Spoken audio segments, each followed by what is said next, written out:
Eu sou o professor Valdemir e esse é o seu História na Telinha, e a aula de hoje é sobre os povos indígenas da América e nós vamos falar sobre astecas, maias, incas e tupis. Então vem comigo para a gente aprender bastante. Espaço e diversidade cultural. Como a gente vai tratar dos povos que habitavam a América, alguns deles ainda habitam, antes dos europeus chegarem aqui, entre 1400 e 1500, então nós vamos tratar de diversidade, de multiculturalidade, ok? Não se sabe ao certo qual era a população da América quando Cristóvão Colombo aqui chegou em 1492. Estima-se que naquela época, a América era habitada por cerca de 57 milhões e 300 mil pessoas. Essas pessoas pertenciam a povos diferentes entre si, não só na aparência ou no nome, mas também no modo de viver, de falar e de pensar. Aqui você tem algumas fotos que mostram essa diversidade. Por exemplo, na primeira, artesanato Cherokee, de tribo de índios que habitam a América do Norte, Carolina do Norte, nos Estados Unidos. Aqui você tem artesanato em madeira dos Guarani Mibia, da aldeia Calipete, em São Paulo. E aqui você tem um artesanato maia, Xixique Astenango, na Guatemala. Então você tem aqui 3 exemplos bastante claros dessa diversidade cultural entre os povos que habitam, e alguns deles habitaram, a América, o continente americano. Os povos indígenas que aqui viviam antes do contato com os europeus eram muitos. Nessa aula, vamos estudar um pouco da história dos astecas, maias, incas e tupis. Vamos lá começar. O Império Azteca, conceito e localização. Os astecas ou mexicas, de onde vem a palavra México, um povo originário da América do Norte, chegaram ao Vale do México no ano de 1325 e lá ergueram a cidade de Tenochtitlan.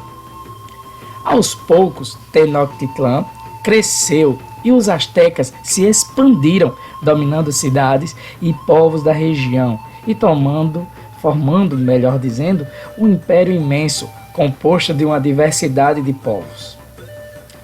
Nesse mapa, você tem a expansão asteca, desse império na coloração roxa.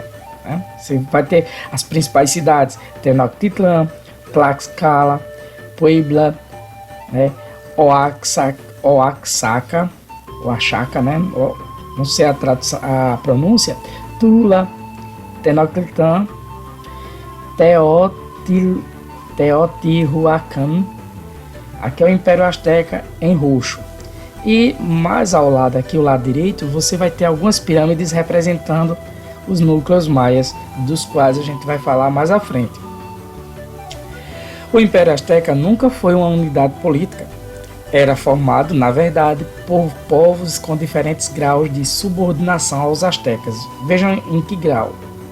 Alguns povos eram administrados por governantes astecas, outros apenas pagavam tributos, mas tinham relativa autonomia, ou seja, eles tinham os próprios dirigentes, não eram necessariamente dirigentes astecas. Outros ainda só pagavam tributos à força, quando eram vítimas de expedições punitivas promovidas pelos astecas. Então, tinham povos que sofriam intervenção total do poder asteca, tinha outros que tinham certa autonomia e tinha outros que apenas pagavam impostos porque eram forçados a tal. A cidade de Tenochtitlan. Você vai ver como impressionante era essa cidade. Vejam, no início do século XVI, Tenochtitlan era uma cidade com cerca de 200 mil habitantes, 4 vezes mais do que Londres, a maior capital europeia na época. Então, enquanto Londres tinha cerca de 50 mil habitantes na época, lá no final do século XVI, Tenochtitlan tinha 200 mil pessoas. era cortada por dezenas de canais, por onde circulavam barcos carregados de mercadorias e aquedutos que traziam água doce das montanhas. A capital asteca possuía também templos, ruas retas e amplas e um mercado central rico e movimentado. Aqui você tem uma representação gráfica de como era a capital Tenochtitlan na época em que os europeus, os espanhóis, chegaram à América. Vejam, ruas retas, largas e construções monumentais, templos enormes. Tenochtitlan, a interessante capital asteca, resistiu e manteve sua autonomia, ou seja, sua independência, até por volta de 1521, data em que foi invadida e conquistada pelos espanhóis. Então, falamos aqui da cidade de Tenochtitlan e vejam que interessante. Aqui nessa fotografia, você tem um grupo de dança asteca na praça central da cidade do México, que um dia pertenceu a Tenochtitlan. Ao mesmo tempo que perpetua a memória dos seus ancestrais, como fazem aqui, nessa demonstração folclórica, relembram aos presentes, ou seja, as pessoas que estão ali passando e assistindo ao espetáculo, a importância de sua cultura na construção do México. Ao fundo, vemos a cruz. Aqui, a cruz, símbolo do cristianismo introduzido na religião pelos espanhóis. A cena sugere o encontro ou desencontro entre espanhóis e astecas. Então, quando aconteceu a chegada dos espanhóis ali ao México, onde hoje se encontra o México, você vai ter duas culturas se encontrando e entrando em choque, que são a cultura asteca, e a cultura europeia. Você tem de um lado a religião pagã e do outro a religião cristã. Mas hoje você vê traços de ambas, em convívio, como um tipo de sincretismo religioso, cultural, parecido com o que acontece muito claramente na nossa Bahia. Mas vamos adiante. Esporte e saúde. Os astecas tinham grande paixão pelo esporte, sabiam da importância da atividade física para a saúde e praticavam uma série de jogos. Um de seus jogos preferidos era o Tlactli. Desse jeito, Tlactli. Então, o Tlactli era um jogo de bola bastante popular entre os astecas, que lembra tanto o futebol quanto o basquete. As duas equipes adversárias se enfrentavam em um campo em forma de T maiúsculo.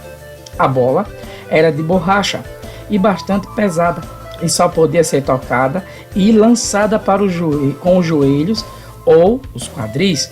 Os jogadores se esforçavam para fazê-la passar entre os dois anéis de pedra fixados nas muralhas laterais, ou menos, mais ou menos como nas cestas de basquete. Então aqui você tem os jogadores, a bola de borracha. Lembre-se que a seringueira é uma planta nativa dessas florestas, daqui da América Central e América do Sul. E aí você vai ter o material, a matéria-prima para a feitura dessa bola. Então o objetivo era passar a bola, arremessá-la com os joelhos ou os quadris para passar por esse anel. No tocante às doenças, os astecas desenvolveram tratamentos eficientes com base no grande conhecimento da flora e fauna locais.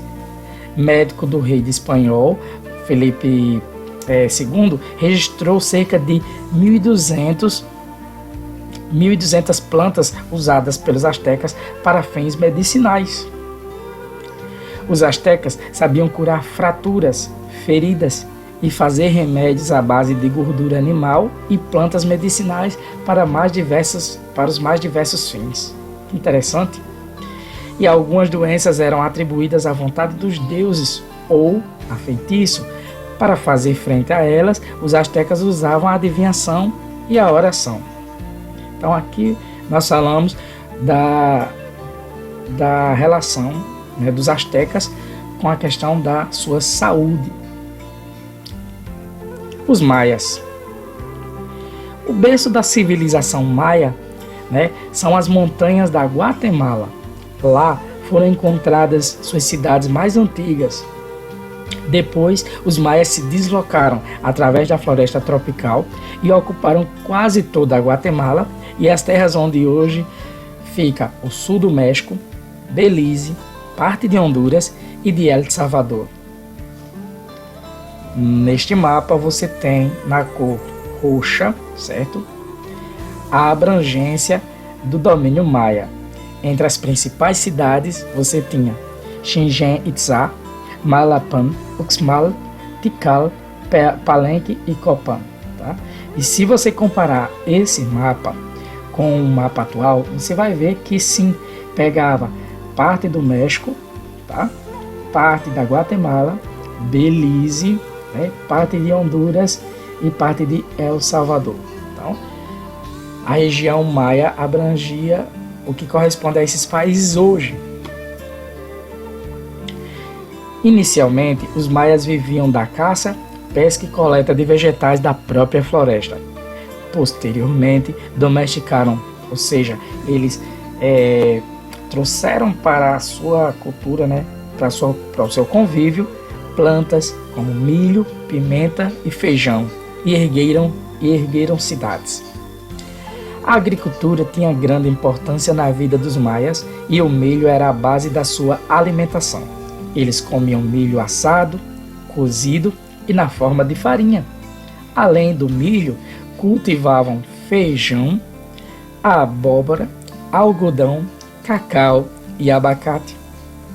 Aqui você tem um deus, né, uma divindade associada à cultura do milho, civilização maia, né, no México, por volta do século VIII. Essa escultura foi datada desse período. As cidades-estado maias. Cidade-estado, não esqueça, é aquela cidade que funciona como um pequeno reino, né, dentro dela mesma. Você vai ter o chefe político, que geralmente é um rei. Você vai ter a própria cultura, a própria religião, próprias leis, próprio exército, enfim, como se fosse dentro de uma cidade, um país. Diferentemente dos astecas, os maias nunca formaram um grande império. Mas, como os astecas, construíram grandes cidades. As cidades maias como Copán, Chichén Itzá, Mayapán, Uxmal, Palenque e Tikal eram independentes entre elas, ou seja, tinham governos, leis e costumes próprios, né? Elas eram totalmente independentes umas das outras. E aqui você tem uma cidade maia, né? Se eu não estou enganado, é a cidade São Ruínas de Tikal. Né? Essa daqui São Ruínas de Tikal, estou reconhecendo pela pirâmide, aqui que é enorme, essa pirâmide tem 60 metros de altura, enorme. E por isso, né, por elas serem independentes, podem ser chamadas de cidades-estado. O que as unia era o culto aos mesmos deuses, a língua que falavam, os saberes, ou seja, os conhecimentos e as técnicas. Nas cidades maias viam-se palácios, estradas com até 10 metros de largura e templos na forma de pirâmide. Enquanto as pirâmides egípcias serviam de túmulos para os imperadores, as pirâmides maias serviam de esteio, ou seja, de base, para os templos religiosos erguidos no topo delas. Algumas pirâmides, como a de Tikal, tinham mais de 60 metros de altura, o que dá em torno de 20 andares de altura. Um prédio de 20 andares. Os sacerdotes desses templos consideravam-se assim mais próximos dos deuses por estarem tão altos. Então, naquela foto eu mostrei, ela estava de lado, certo? Na foto anterior, e veja, a pirâmide de Tikal é uma das maiores, se não a maior, né, do povo maia. Compara o tamanho das pessoas com a sua altura, é enorme. Bom, os maias eram bons construtores, e foram os inventores de um tipo de cimento eficiente que permitia colar umas às outras as grossas pedras de suas construções. A exuberância das cidades maias revela seu conhecimento de engenharia e cálculo. Muito interessante. Astronomia. Os maias se destacavam também no campo da astronomia.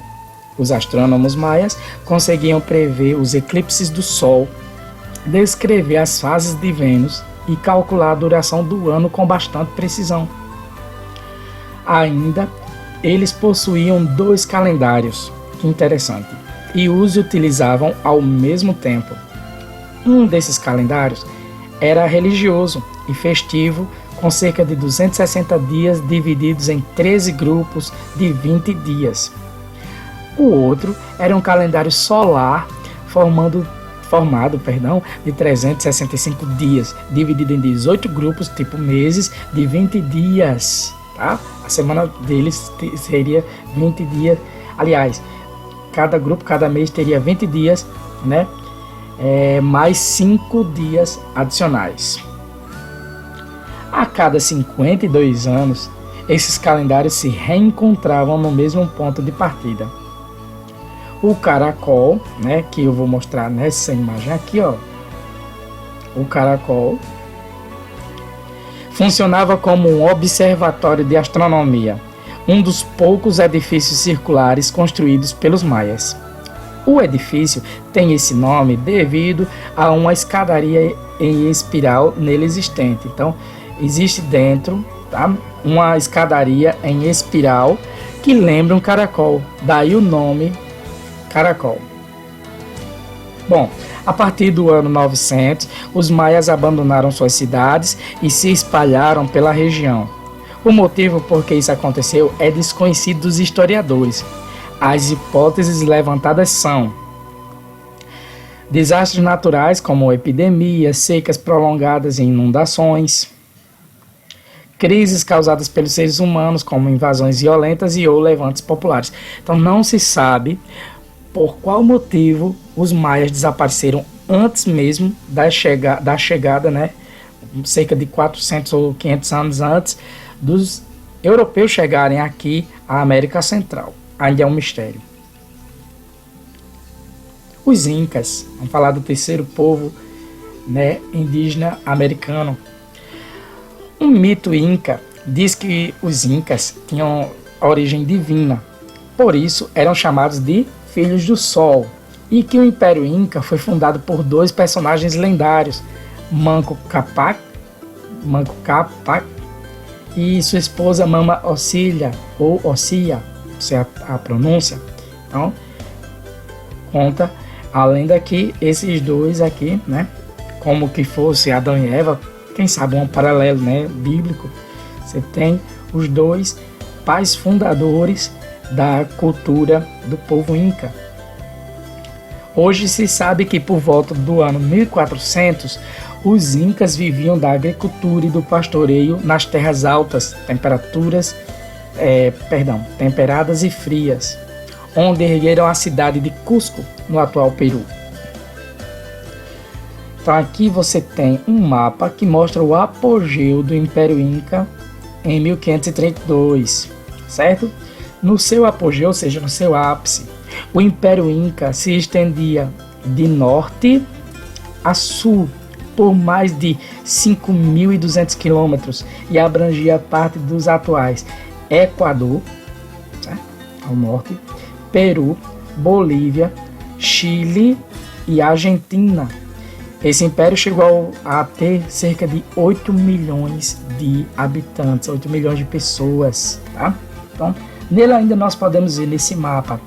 Então, o Império Inca começando por volta de 1463, o seu avanço por volta de 1471 aqui, olha, mais ao norte, mais um avanço em direção ao sul por volta de 1493 e mais algumas terras dominadas por volta de 1525. E esse, onde está pontilhado, era o limite do Império Inca. As principais cidades desse império eram Tiahuanaco, né? Que hoje é La Paz, Pucara, Cusco. Se não muda o nome é porque o nome permaneceu até os dias de hoje. Chavin, Cajamarca, Quito, Chanchan, Lima,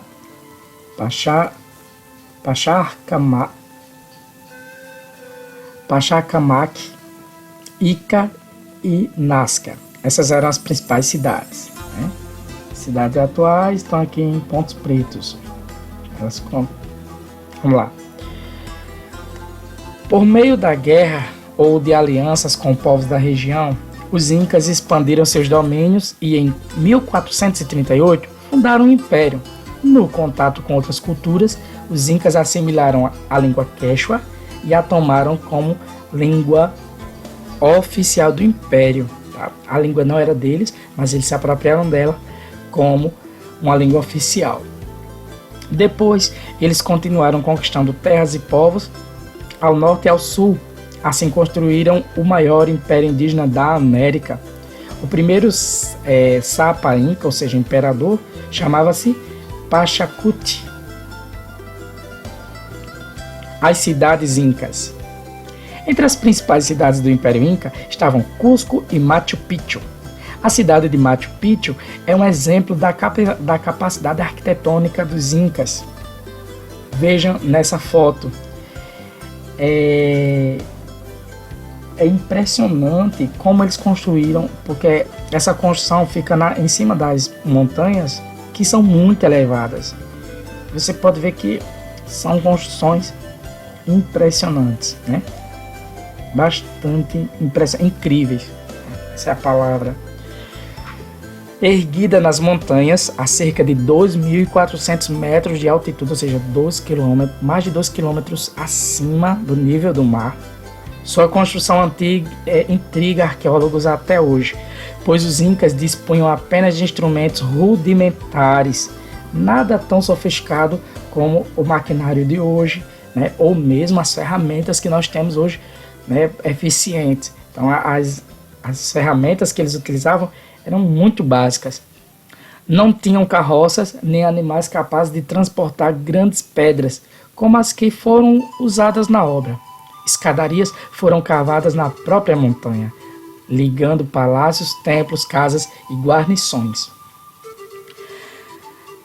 Abandonada e esquecida pouco depois da chegada dos espanhóis, Machu Picchu foi redescoberta somente no ano de 1911 pelo arqueólogo americano Hiram Bingham,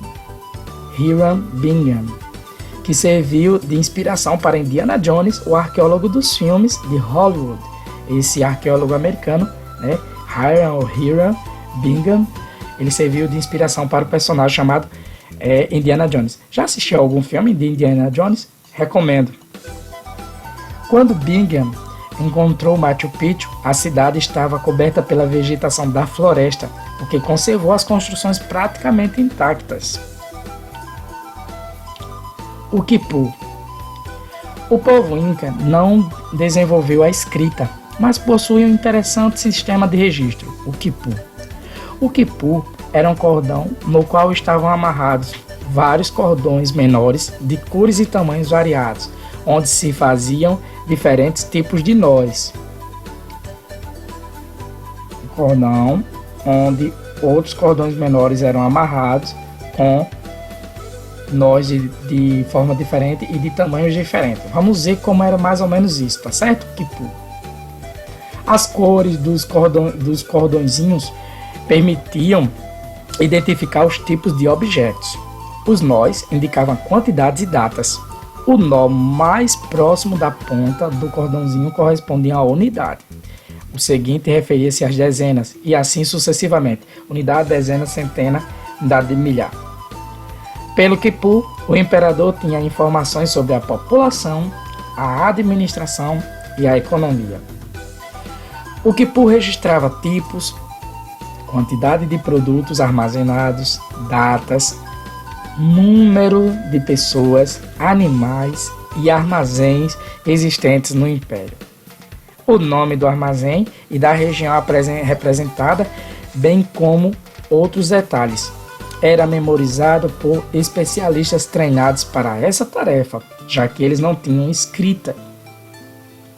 Então aqui você tem uma representação, né, do imperador requerendo as informações e um de seus funcionários repassando as informações para ele. Veja que interessante como funcionava o quipu. Aqui você tem as unidades, né? Unidades, dezenas, né? Desculpa, unidades aqui na ponta, dezenas, unidade, dezena, centena, unidade, dezena, centena, unidade, dezena. Aí veja só, indo da direita para a esquerda, você tinha a soma. Então aqui você tinha 3 nós com 8, 13 com 8, 38, né? Aqui você tinha 2, 7, 3, 273. 2, 5, 8, 258. 8 e 9, 89. Então, somando os nós, né, da direita para a esquerda, você tem um resultado. Você somando esses valores dá 658, ou seja, 6 nós, depois 5, depois 8. Funcionava dessa forma. Bem interessante, né? Muito interessante mesmo. Uma calculadora da época. Ou uma calculadora não diria uma calculadora, mas uma forma de registrar os cálculos. Então, durante a conquista da América, os espanhóis queimaram milhares de quipus, que certamente poderiam ter nos revelado muito sobre os incas e sua história. Felizmente, viraram cinza, né? Agora nós vamos falar dos indígenas brasileiros. Os indígenas das terras onde hoje é o Brasil. Quando o primeiro navio português chegou aqui no ano de 1500, as terras brasileiras, os indígenas eram muitos. Suas aldeias eram grandes se comparadas às da Amazônia atual e suas moradias eram ruidosas e movimentadas. Ruidosas quer dizer, havia muito barulho. A população indígena que aqui vivia era de 3 a 5 milhões de pessoas. Hoje, segundo o IBGE, o Instituto Brasileiro de Geografia e Estatística, vivem no Brasil 817 mil indígenas, agrupados em 231 povos. Bom, nesse mapa aqui você vai ter um panorama dos povos indígenas, né? Quando os portugueses chegaram aqui em 1500. Veja, em verde, que é a maior parte, você pode ver que é em boa parte, em verde você tem a nação Tupi-Guarani, o povo Tupi-Guarani. Em roxo, né? Esse roxinho aqui é o rosa, o G. Em verde limão, aqui ó, verde limão, Aruac. Em laranja, você vai ter Caraíba, os Caraíba. Em azul, azulado, né? Verde e azulado, você vai ter os Cariris. Inclusive, eu sou da descendência Cariri. A tataravó ou bisavó da minha mãe era uma índia Cariri. Ela habitava aqui, ó, essa região onde hoje é Picuí. Então, eu sou de descendência Cariri, descendência indireta. Você tem o povo Pano, aqui onde está na área avermelhada. Os Tucanos, né, nessa roxa mais escura, né, lilás. Em branco você tem os Charrua, no sul, e outros grupos em amarelo, são grupos menores, tá certo? Bom, vamos adiante. Conhecendo os povos indígenas. Cada povo indígena possui uma cultura própria, isto é, uma língua, suas crenças e um jeito próprio de trabalhar, pensar, relacionar-se com a natureza e com os outros povos. As histórias e as culturas indígenas marcaram profundamente nosso jeito de ser, nossos hábitos, nossa língua, entre outras coisas. Por isso é importante estudar suas contribuições para a história e a cultura de nosso Brasil. Os indígenas estão presentes no dia a dia de todos os brasileiros, seja nos gestos, nos hábitos, como por exemplo de tomar banho diariamente, pouco a gente sabe, mas os europeus não tinham esse hábito, eles adquiriram o hábito de se banhar diariamente com os índios, até por conta do calor e tudo mais, e no português falado no Brasil. Grande parte dos animais, vegetais e lugares do Brasil tem nomes indígenas de origem tupi. Por exemplo, Aracaju vem do tupi-guarani ará, papagaio, acaiu, né? Caju. Então, papagaio e caju, o caju-papagaio, é um cajueiro dos papagaios, a tradução. Também pode significar tempo do caju. Né? Essa é a vista da cidade nordestina de Aracaju, né? Capital sergipana. E aqui você tem Curitiba, do tupi-guarani, curi, pinhão, tiba, lugar do pinhão. E aqui você tem um jardim, né, botânico de Curitiba. Duas palavras que nós temos, duas cidades que têm nomes, que são de origem tupi-guarani, Aracaju e Curitiba. Guarabira, que é uma cidade próxima daqui, tem um nome, né, assim, que no tupi-guarani significa berço das águas, ou berço das garças. Diferenças entre os indígenas. Se eles eram vários povos, havia muitas diferenças. Comparando os povos indígenas entre si, percebemos que há diferenças e semelhanças entre eles. As diferenças entre os indígenas podem ser percebidas, por exemplo, nos seus traços físicos e nas línguas que eles falam. Falando dos traços físicos, observe o desenho do rosto, o corte do cabelo e os adereços usados por esses indígenas na atualidade. Então vejam, à esquerda você tem um homem, né, Camaiurá, e à direita a mulher Yanomami, certo? E aqui abaixo você tem os índios pataxós, né, jovens pataxós.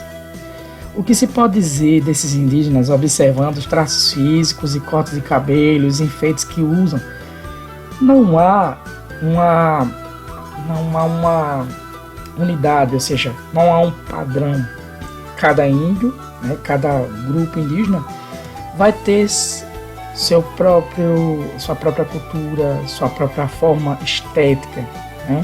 Você vai ter diferenças entre eles. Interessante. As línguas. As diferenças entre os indígenas também estão presentes nas línguas faladas entre eles. Durante muito tempo se acreditou que todos os indígenas do Brasil falavam uma única língua, ou seja, o tupi. Mas isto é um erro, pois o tupi é um tronco linguístico. Isto é, um conjunto de línguas e não uma língua só. É um conjunto de línguas. Os povos indígenas falam línguas diferentes umas das outras. Há pelo menos 180 línguas indígenas faladas no Brasil de hoje. Os estudiosos da linguagem agrupam as línguas em famílias e estas, por sua vez, em troncos linguísticos. No Brasil, há 2 troncos linguísticos principais. É como se fossem 2 árvores, né, linguísticas, vamos chamar assim. E esses troncos seriam essas 2 línguas. O tupi, o mais bem conhecido, e o macro-G. O tronco tupi tem cerca de 10 famílias e o tronco macro-G aproximadamente 12. Há ainda famílias constituídas de apenas uma língua. Então você veja, 2 troncos linguísticos, o tupi e o macro-G. Aí cada galho vai ser a família e as pontas desses galhos serão as línguas. Aqui no tronco tupi você toma, por exemplo, a família Mondé. A família Mondé, ela tem como línguas Aruá, Gavião e Suruí, tá?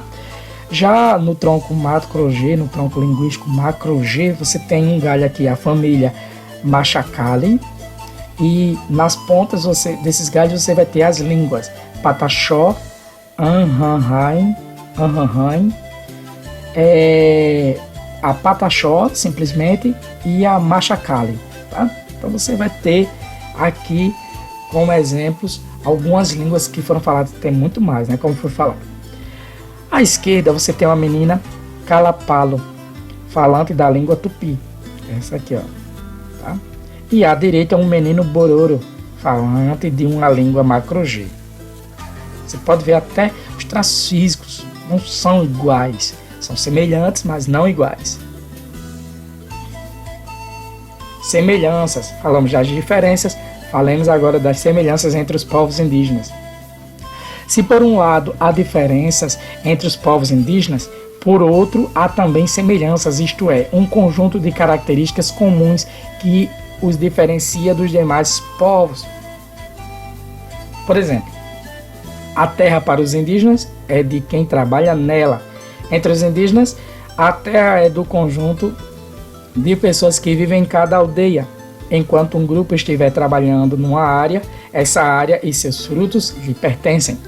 Em outras palavras, a posse da terra é coletiva. E outra semelhança é a divisão do trabalho, que é feita por sexo e idade. Entre os indígenas, algumas tarefas são feitas pelos homens e outras pelas mulheres. Crianças e idosos ajudam conforme sua força e capacidade. Por exemplo, as tarefas masculinas, elas estão em derrubar a mata e preparar a terra para o plantio, fazer armas de guerra e canoas, construir moradias, cuidar da segurança do grupo e caçar e pescar.